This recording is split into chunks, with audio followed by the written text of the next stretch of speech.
Comment peut-on déterminer à quel stade on est comme patiente ou même le médecin traitant qui va voir la patiente? Quels sont vos indices quand vous avez la patiente en face de vous pour savoir où est-ce qu'elle en est rendue? En fait, les indices, c'est vraiment le cycle menstruel.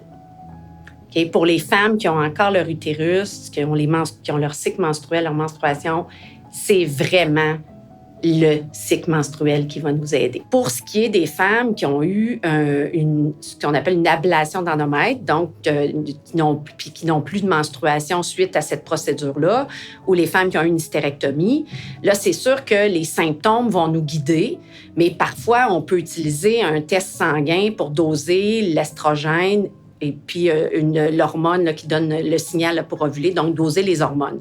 Mais ça donne rien de doser les hormones, de faire un test sanguin d'hormones chez une femme qui a encore ses menstruations, parce que les hormones, comme j'expliquais tantôt, c'est la montagne russe hormonale, donc ils sont variables d'une journée à l'autre, d'une semaine à l'autre, d'un mois à l'autre.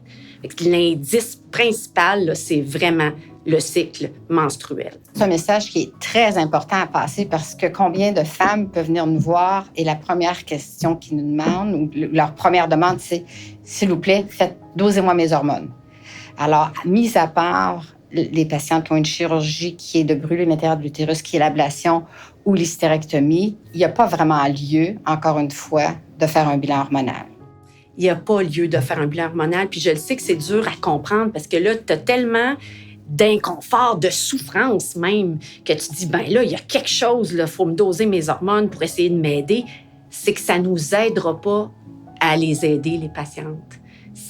Ça va juste des fois même nuire parce qu'on va avoir de la misère à interpréter, étant donné que c'est tellement variable. Puis à chaque journée, à chaque étape du cycle, ben les hormones changent. Puis à l'ovulation, la progestérone apparaît.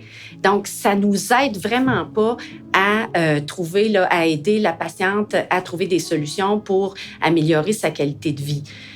L'autre chose que je voulais dire, Laurène, c'est qu'il y a aussi un élément important qui est la contraception. Il faut aussi mettre ça dans balance. Là. Il y en a qui n'ont pas de menstruation avec ces méthodes-là, sont très contentes, puis là, il y a des symptômes, mais on peut les mettre dans la même catégorie un peu que les femmes qui n'ont plus d'utérus. Là, des fois, ces patientes-là, on peut envisager de doser les hormones pour voir à quelle étape elles sont, pour dire, est-ce qu'on peut enlever le stérilet? Est-ce qu'on peut cesser la pilule? Fait que là, c'est sûr qu'il faut en parler, il faut faire ça avec le médecin, là, mais c'est ces deux autres situations-là où ça peut nous être utile. Docteur Design, je vous remercie franchement de votre présence ce matin et d'avoir éclairci cette période tellement vulnérable pour les patientes.